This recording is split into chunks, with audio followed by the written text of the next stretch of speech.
Graça e a paz, nosso amado Senhor e Salvador Jesus Cristo. Amém? Amém, amados. Bom estar com os irmãos mais uma vez, né? Para esse culto de quarta-feira. Os irmãos me perdoem, semana passada eu não estava bem de saúde, os irmãos já sabem. E não foi possível eu fazer a gravação, né? Mas hoje estamos aqui para que terminemos, enfim, esse estudo da Igreja de Corinto.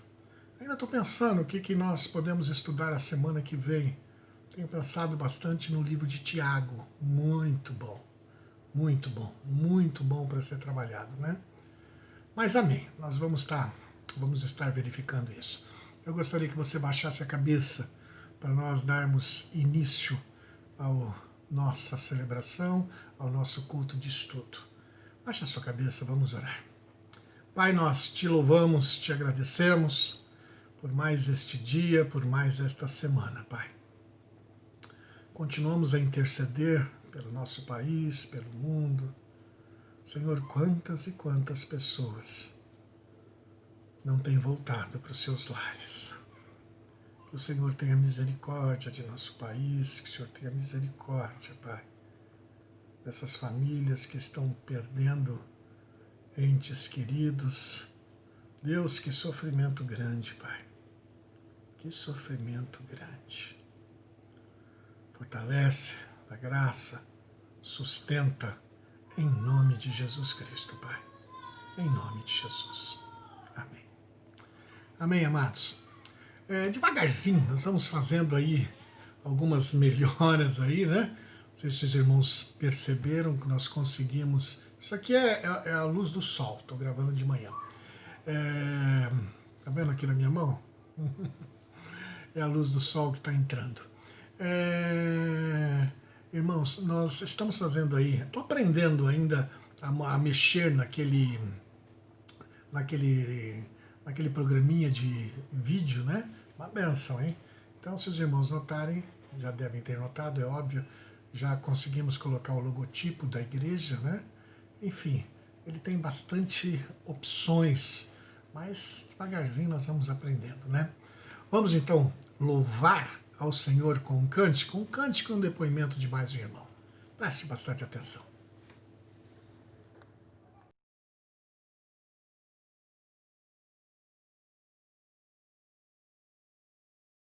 Graça e paz, irmãos, Deus abençoe a vida de vocês. O louvor que eu escolhi para estar adorando junto com a igreja é o louvor Oceanos. Esse louvor é um louvor que chegou na minha vida num momento muito difícil, num momento de conflito interno, conflito pessoal, conflito como cristã, diante de um desafio assim para mim gigante, muito gigante, era algo muito grande para mim. Eu tive um temor tremendo a ponto de ter uma crise existencial e medo, vontade de desistir, de não prosseguir, de voltar para trás. E esse louvor foi enviado até para uma amiga numa noite em que eu estava orando, e ali esse louvor falou grandemente ao meu coração. O Senhor, ele veio me sustentar, me abraçar assim, de uma maneira muito grande, me dando a certeza de que Ele estaria comigo, de que Ele me guiaria, Ele me atravessaria, né, sobre as águas, me passaria ali sobre as águas, onde eu sentia que eu podia falhar, que eu ia afundar, que eu ia, né, que eu não ia conseguir andar, mas que Ele estaria comigo, me guiando a todo tempo, né?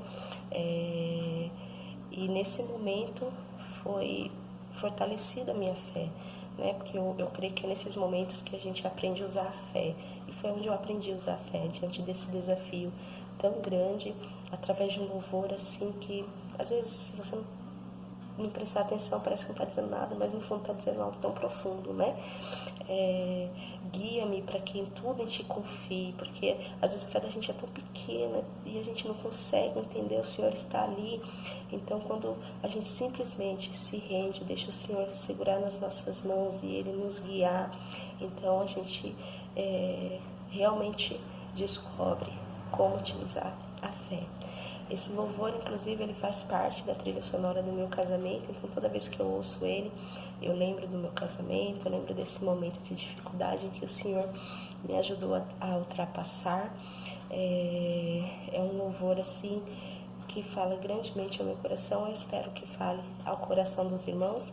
E como o pastor pediu essa semana, e eu tinha escutado ele justamente essa semana e me recordado de tudo isso, eu creio que o Senhor vai tocar o coração dos irmãos também. Amém? Deus abençoe. Saudade.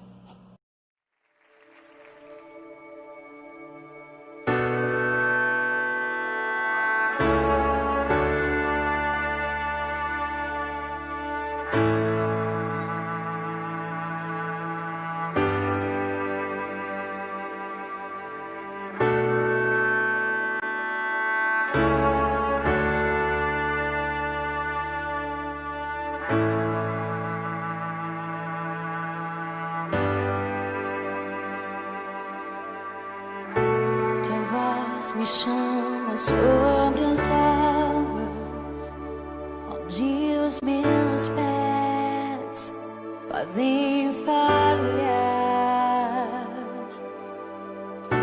e ali te encontro no mistério, em meio ao mar, confiarei.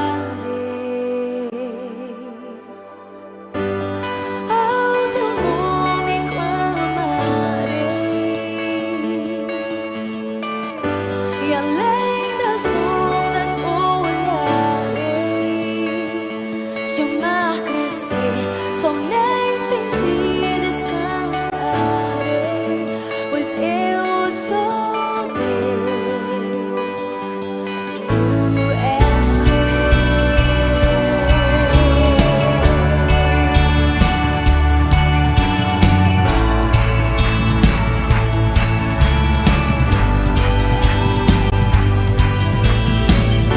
Tua graça cobre os meus temores, forte mão me guiará.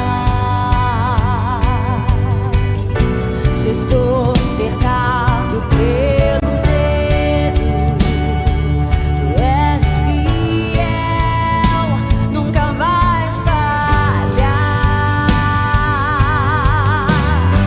E ao teu nome clamarei, e além das ondas olharei. Se o mar crescer, somente em ti descansarei, pois eu sou teu, tu és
que em tudo em ti confie, sobre as águas eu caminhe, por onde quer que chames.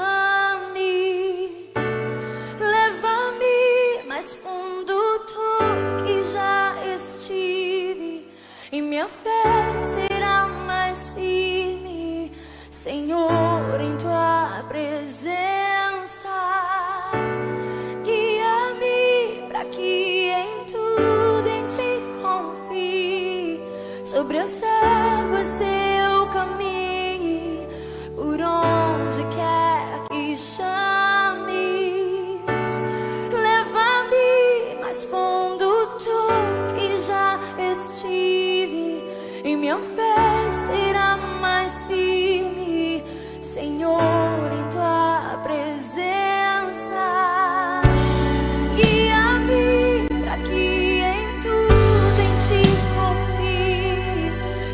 as águas eu caminhe, por onde quer que chames, leva-me mais fundo do que já estive, e minha fé será mais firme, Senhor, em tua presença. Guia-me para que em tudo em ti confie, sobre as águas eu caminhe, por onde quer que chames, leva-me mais fundo do que já estive, e minha fé será mais firme, Senhor, em tua presença. Guia-me para que em tudo em ti confie, sobre as águas eu caminhe, por onde quer que chames, leva-me mais fundo do que já estive, e minha fé será mais firme, Senhor, em tua presença. Guia-me para que em tudo em ti confie, sobre as águas eu caminhe, por onde quer que chames, leva-me mais fundo do que já estive, e minha fé será mais firme, Senhor, em tua presença.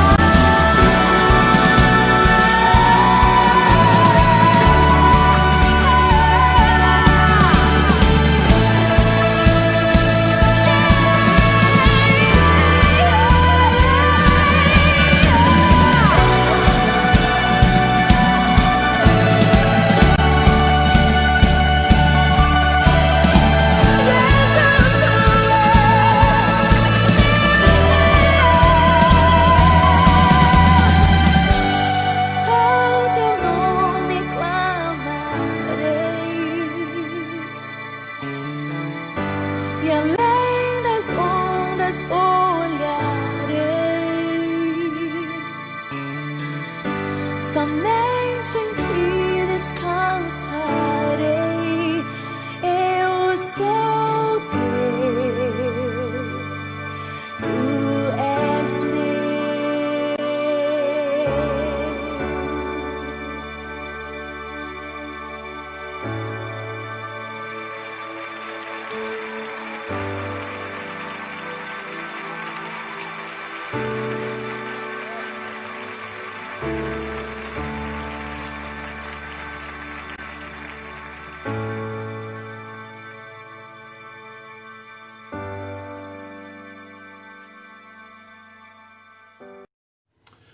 Amados, vamos dar continuidade ao estudo lá de Corinto. Deixa eu fechar essa janela aqui. Aí, para não ficar tão claro aí. Melhorou. Queridos, nós vimos que a igreja de Corinto enfrentava sérios problemas morais. Uma igreja abençoada, cheia de dons, uma igreja onde tudo era festa, mas havia sérios problemas morais. Nós vimos que havia lá litígio, havia ação judicial entre irmãos.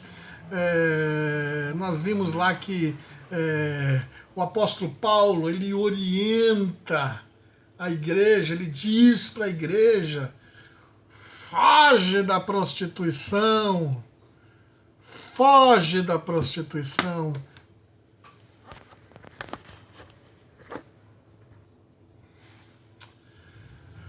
Amados, nós temos aí visto o estudo de Corinto, né? E eu só queria relembrar o último estudo rapidamente. Nós vimos que a igreja de Corinto era uma igreja abençoada, uma igreja que tinha todos os dons, uma igreja em que tudo era festa, tudo era bênção, tudo era maravilhoso. Né? Depois da saída do apóstolo Paulo, a coisa se complicou de forma terrível ali. Problemas morais se instalaram dentro da igreja. Em determinado momento havia até litígio entre irmãos, ação judicial entre irmãos. Queridos, interessante, havia também dentro da igreja a prostituição. O apóstolo Paulo diz lá em 1 Coríntios capítulo 6, versículo 18, ele fala assim para a igreja: fugir da fornicação, fugir da prostituição. Ele ainda lembra no 19, eu não sabeis que o vosso corpo é templo do Espírito Santo que habita em vós, proveniente de Deus e que não sois de vós mesmos? É que havia lá na cidade de Corinto, havia lá os templos onde se cultuava a deusa Afrodite. Lembra que eu falei sobre isso? A deusa do amor, da beleza, da sexualidade. Até conta-se a história que no final da tarde, cerca de 1000 sacerdotisas saíam do templo e vendiam seus corpos ali na igreja de Corinto. Enfim, né? Havia lá sérios, mas muito sérios problemas morais. E 1 Coríntios capítulo 5, versículo 1, o apóstolo Paulo diz assim: geralmente se ouve que há entre vós fornicação. Baixa a cabeça. Vamos orar. Pai, está diante de Ti, ó Deus, esse estudo, essa palavra, para aprendermos mais um pouco sobre a igreja de Corinto e tirarmos lições pessoais para as nossas vidas. Obrigado, em nome de Jesus. Amém. E o apóstolo Paulo diz, olha, esse problema tem duas partes. E eu quero tratar com vocês essas duas partes.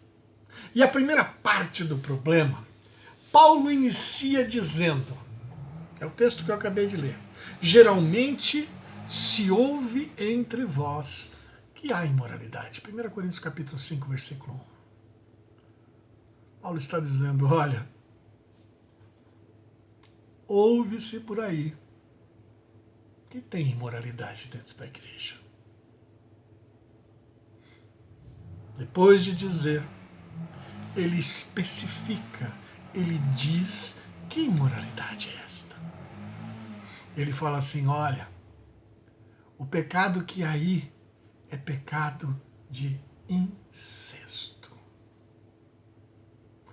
Amados, este é um pecado que está proibido pela lei de Moisés. Lá em Deuteronômio capítulo 22, versículo 30, pela lei, a palavra do Senhor diz assim: nenhum homem tomará a mulher de seu pai, nem descobrirá a nudez de seu pai. E uma série de outras passagens bíblicas. Enfim, essa era a primeira parte do problema. Ou seja, dentro da igreja de Corinto. A igreja abençoada, cheia de dons, onde tudo é festa. Dentro da igreja havia uma relação incestuosa de um homem com a sua madrasta. E o pior, presta atenção, era do conhecimento de todos. Esse é o segundo problema. O primeiro problema, como eu disse, é que Paulo afirma que há a imoralidade. A primeira coisa que Paulo fala, olha, tem imoralidade dentro da igreja. E o segundo problema, ele diz que essa imoralidade era de conhecimento de todos. Geralmente, se ouve que há imoralidade entre vós. Versículo 12.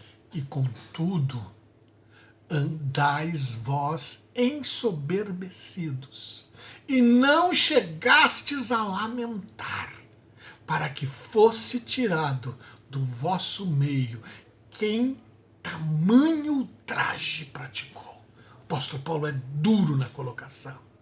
Mas o que mais angustiava apóstolo Paulo, como eu disse, não era só o pecado em si, mas o fato de que a igreja, ao invés de lamentar e tomar uma providência, a igreja não faz.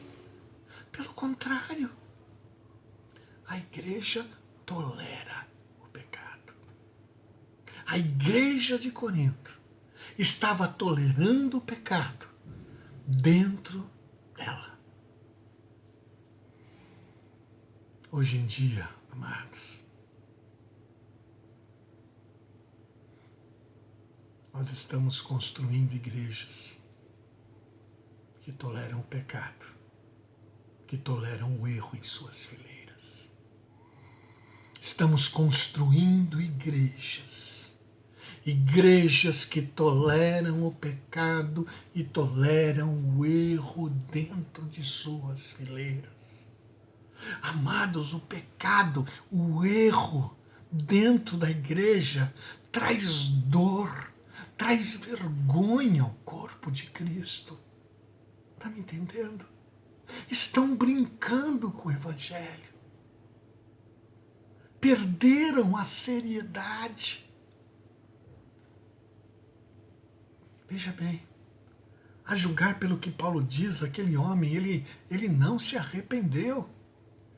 Ele está em pecado, continua praticando o pecado, não houve arrependimento, porque o arrependimento verdadeiro, ele envolve primeiramente o reconhecimento da culpa. Se não reconhecermos a culpa, não há arrependimento.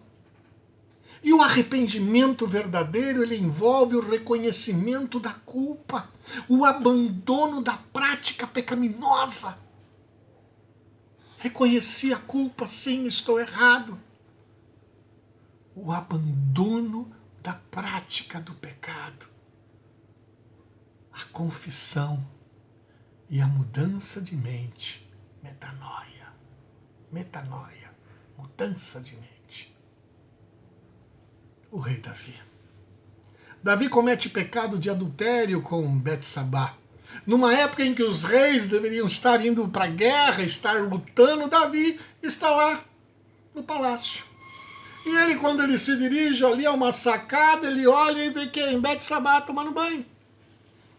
Manda trazer e comete pecado com ela. E esse pecado o leva a planejar o homicídio do marido de Betsabá, Urias. Ele planeja o assassinato, a morte deste homem. E quando Natã o repreende, ele confessa o seu pecado. O arrependimento de Davi é claro, é só você ler o Salmo 51, você vai compreender perfeitamente aquilo que eu estou falando. Aí entra a transformação, aí entra a mudança de mente em relação ao pecado. Olha só o que ele diz também lá no Salmo 38, 18. Davi, ele diz assim: confesso a minha iniquidade e entristeço-me por causa do meu pecado. A igreja nem triste estava. A atitude da igreja deveria ser excluir o membro que não se arrependeu? E Paulo, ele está angustiado. Ele está angustiado pelo fato da igreja não tomar esta atitude.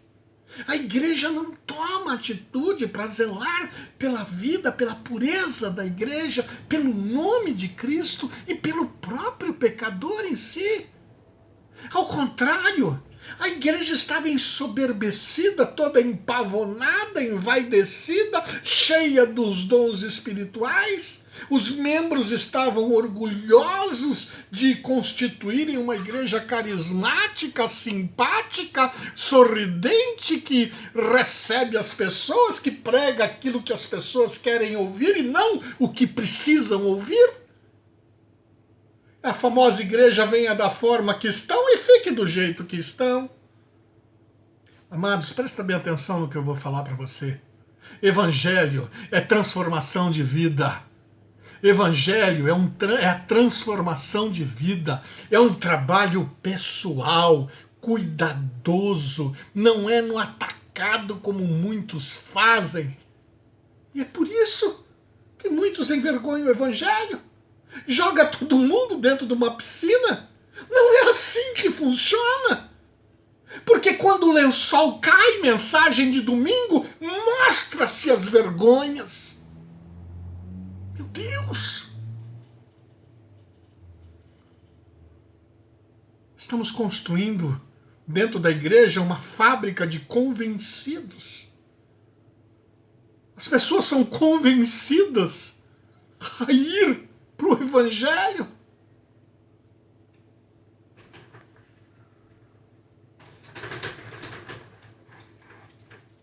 Não há a conversão.